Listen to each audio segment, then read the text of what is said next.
You are listening to Insurance Untangled podcast, where we explore the various challenges faced by dental practices due to their reliance on insurance.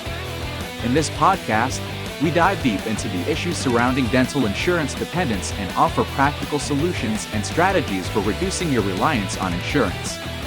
Join us as we interview industry experts, share success stories, and provide valuable insights to help you take control of your practice's financial future.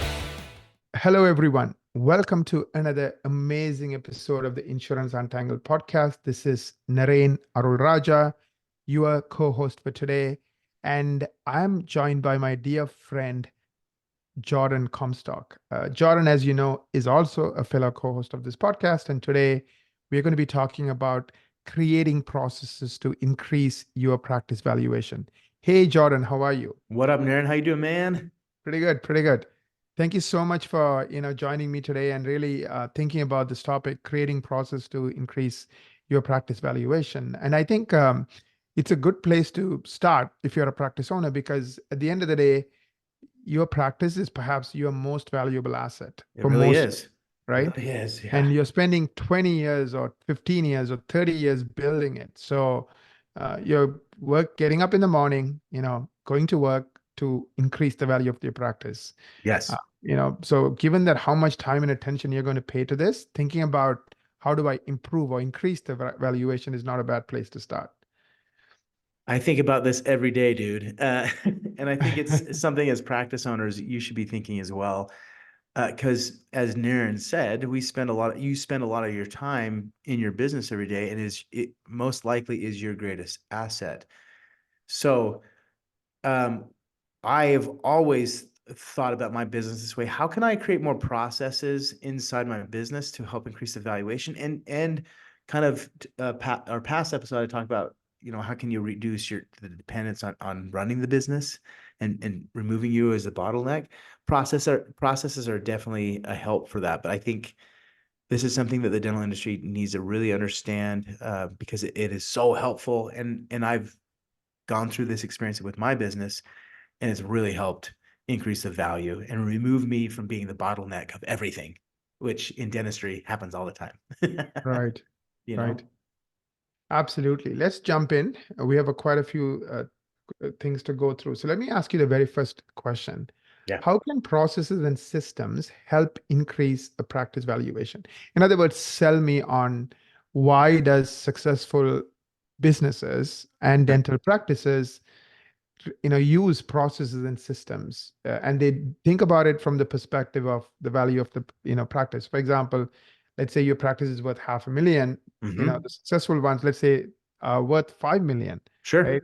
And I guess what I think I have seen, and correct me if I'm wrong, the $5 million ones have processes and systems. Exactly. Yeah. Yeah. So how can that happen? So yeah, the reason why like processes and systems that are documented and well understood and trained upon in the office help increase the value is because you get everyone rowing in the same direction, meaning you can grow and you can scale a lot better when everyone understands their daily process to win that day. That's what we say this all the time at BoomCloud is, how does each person in our building win the day?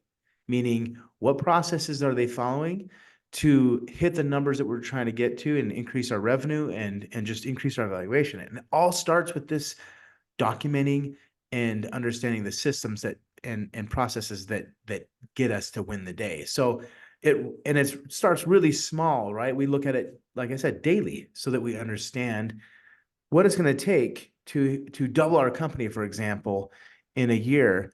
And we reverse engineer that what our team needs to do daily, right? So in order for a practice to get like a 5 million valuation, for example, in there, they have to understand what does their daily process and every role look like to win that day and to produce the revenue they need to generate a higher valuation. So it just starts with the win the day process is kind of what we call it here at BoomCloud.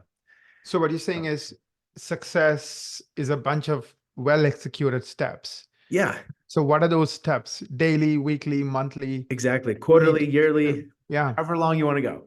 Right. And most of the time, practices and just all small businesses don't think big or think that far in the future, like a year, 2 years, 3 years, 5 years, and beyond. And often, if you're really trying to grow the valuation of your business, your practice, you need to think big and then reverse engineer it to think small for the daily processes for what your employees do to help you reach those goals.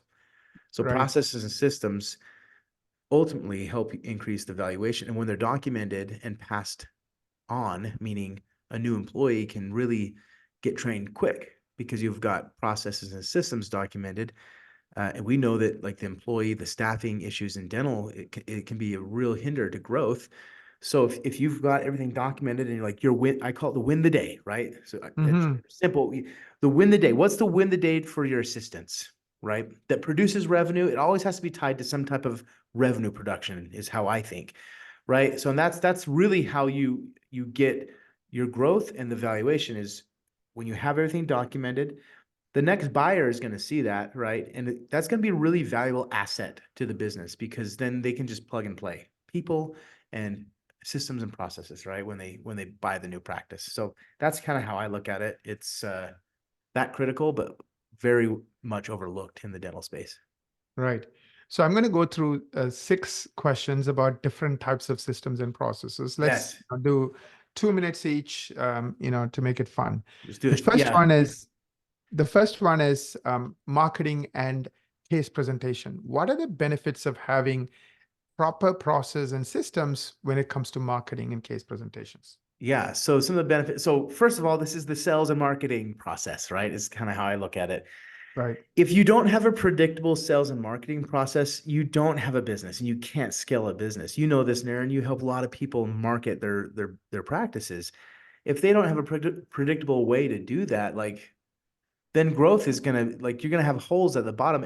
Every business that I know of has some type of attrition or a churn in regards to their patients or customers, right? So it starts at the top of the funnel, right? So when you get a system in place and a process in place, documented, so you know when the day looks like for your marketing and case presentation processes, you can consistently win that day. We've developed this at Boom Cloud, and every day we're winning, right? And we've broken it down in simple steps for our employees so that they win, which helps with morale, especially at the top of the funnel, right? The marketing and sales function. That's a really, really important piece of any business.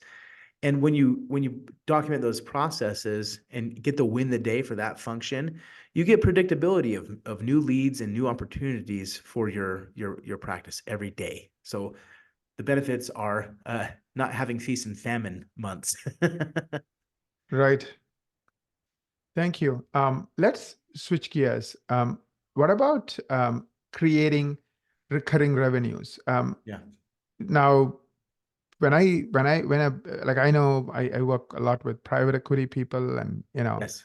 venture capitalists, and especially in the technology space. I even have invested in companies. And so the number one thing they care about is recurring revenue, right? Yeah. Because the reason is it's very predictable. So if I'm going to pay, I don't know, 6 times revenue or 7 times revenue, whatever the amount of money Some is. type of healthy multiple. Yeah. Yeah, exactly. And when I know that money is going to show up every year, so the only thing the business has to do is to now add to it. Let's say the business is generating $10 in recurring revenue into 12, and then they can do that for the next 10 years. The investor says, you know what? That is a good business. I'm willing to pay a high multiple because I know that the revenue is guaranteed and my only focus is just growing it, making it even bigger. So I don't mind paying a higher multiple of revenue because it's going to be worth it for me. In 10 years, I'm going to make the money that I just paid plus, make a healthy profit for myself as an investor. So talk about the benefits of a recurring revenue system, specifically in the context of dental practices. Yeah. So recurring revenue is essential. You look, every good business has some type of form of recurring predictable revenue, and a practice can have that too. So that's in the form of patient membership plans, right? And we help practices do this all the time, where you can build up a patient membership plan. In fact, it should be one of your core strategies in addition to making sure you've got marketing and case presentation ironed out and well documented. A recurring revenue system like a patient membership program that you offer can be scaled rather quickly and to high revenue amounts because you don't need you don't need chairs to scale that type of revenue, if that makes sense. You just need people to say yes and a system to manage it. We've seen practices generate anywhere from $500,000 a year to $1 million plus a year in predictable recurring revenue from the membership program, which definitely, that, as you said, Naren, predictable recurring revenue. If I'm going to go invest in another business, I want predictability and stability. Like, it's like blood in the body. If you don't have a consistent flow of blood in the body, you may lose a limb, right? Business, you don't want to lose limbs in business, Right. right? So it's that important. And from what I see in the industry, it's just forgotten or not even understood predictable recurring revenue system. We just had a practice sell and they had a very healthy recurring revenue system. The new practice owner bought it and was so thrilled because he hadn't seen a patient yet, and he made like 15 grand in recurring revenue. Boom, on the 3 days after he bought it, and he's like, "What is going on?" Right? He was pumped. He didn't even realize what he had bought in that business, and I'm sure that our client definitely could have marketed it more, used his marketing system to educate and get the new buyer excited about not only the practice but the systems inside, right? So recurring revenue is really important, and it has a higher multiple in regards to valuation. Absolutely. Absolutely. Let's talk about the next type of system that successful practices have, and you have seen them have. What about clinical processes? Do they Yeah. need to be made into kind of systems, meaning standardized, Yeah. documented, and followed? Yeah, I've talked to a lot of dentists in my career, and a lot of them have their own methodology of how they cut a crown, for example, right? And often they don't pass that knowledge on to, let's say they hire an associate, and they're just kind of relying on the associate's school experience and prior job experience. But the way you do one thing in another practice may be completely different in your practice, right? So you want to make sure you control the quality of clinical. So documenting your processes, if you're a dentist listening, documenting how you do things, how you think about things, and the step-by-step way to complete a clinical task. And even with your assistants and your hygienists, right? Getting it really in the weeds of that. Like, how can we ensure quality assurance? And when we do any type of case or clinical work, and how can we make it predictable, a very predictable experience every time for patients? And I know there's some nuance and complexities in clinical. I used to manage my dad's dental lab. I know it can get really challenging sometimes. But as long as you have a documented process that is proven to win the day for clinical, you can have that framework really help provide a quality experience with the patients, right? We did this at the dental lab. We documented everything. At first, when I started, for example, we were just kind of making crowns and dentures just however way we thought. But then we realized, okay, what are the successful crowns and dentures that we create? Like, what do we need to do? We documented everything, and we made sure our team followed that to a T, and we trained upon that every week. So there's a benefit to that. And when you pass the practice on or sell the practice, and you're maintaining a certain quality of clinical dentistry, I would want that to be passed on to the next buyer and the dentist, not only for my patients, but for my team members and for the investment, right? I want it to be a simple, great experience process on the clinical side. So that's kind of how I look at it. Thank you. Thank you. Thank you, Jordan. What about retaining patients? Because Yeah. imagine you are getting a lot of patients. I've seen this not with too many practices, but this is Sure. a big problem for some. It's Yeah. like a revolving door. So they always need new patients to just even pay their bills. Yeah, Like, that so sucks. they've been in business for 7 years, but for some reason the patients don't stick around. Yeah. So can you share with me what have you seen about retention and what strategies are good for retention? Retention is just as important as marketing, right? In fact, they Right. just go hand in hand. Right. So if you're really good at marketing but sucking at retaining, you're going to have a real big problem on your hands. I'm sure you've seen this with practices we have at BoomCloud. You want to make sure you have a retention or loyalty system, right? First, the first system you need to build is a feedback system, right? Saying, okay, why aren't patients sticking? Why are they leaving? Even if you have a really good retention program, you should be asking this. I ask myself this every week. I get a report of people that like cancel from BoomCloud, and I ask why, what were the reasons, and how could we be a better resources to practices and give them a better experience. And over time, we've learned how to take that feedback and build it into a process, right? So, for example, a lot of the times, at least in my experience with what we do, a lot of the reasons people cancel with us is because they just don't get their membership program off the ground, right? So it's like, well, what can we do to help them with that? We've figured out processes before we get the like cancellation call. It's a little different on the software product side of things, but there's universal truths and things to think about. So if people aren't coming back to the dental office, you need to get that feedback loop in first so you can understand with data what's going on. Maybe there's somebody in your office that has a bad attitude. So it's a culture process, which we're not even going into that today. Culture process is king for this side of things. Or maybe it's like, oh, we didn't like the feel of your practice. It was too messy and dirty. You take that feedback and you improve upon it. So retention always starts with the feedback process, and then you just take that feedback and you fix it. So that's kind of how I look at that. When you do that, you don't have a churn problem. You now have a growth problem, meaning there's growth strategies to figure out as you're growing. So a feedback process is how you kind of plug the churn holes in any business. Right. Thank you so much. What is the best way to document these processes?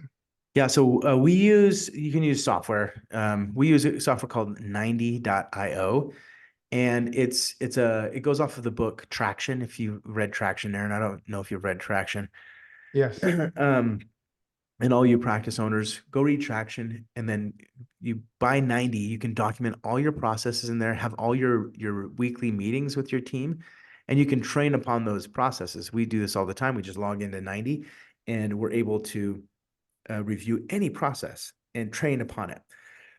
Now, you can use Google Sheets if you want to do, but I like 90 because it really organizes the process of documenting and then training on what you've created in your business. So get the book Traction and find if your office manager is an implementer, meaning he or she can implement new ideas or new functions of the business. Hands down, the Traction process will help a lot of practices be more organized with this and document everything. So that's how I would document. Right. Thank you so much. Last question. Now, let's say we talked about recurring revenues and we talk about, protecting your revenue stream. So anything that you can help, I know BoomCloud helps with membership plans. Can you talk more about that? Yeah, so if you're interested in building a recurring revenue process, I would encourage everyone to go to our website, boomcloudapps.com, and schedule a demo with our team and understand how our system, our process, documented process system in the terms of software, can help your practice develop a predictable recurring revenue system. When you get that nailed down, you can hire the right people to help you with documenting processes. You can hire marketing people like Naren and generate more business and more recurring revenue. So go check boomcloudapps.com out and schedule a demo on our website. Thank you so much, Jordon. I really appreciate your time today, and I really enjoyed our conversation about creating processes to increase your practice valuation. I also want to take a minute to thank our listeners for everything you do. If you love this podcast, please share it on social media and Facebook group, anywhere you can. And of course, write a review for us. Till we meet again, visit insuranceuntangled.com and of course, check out boomcloudapps.com.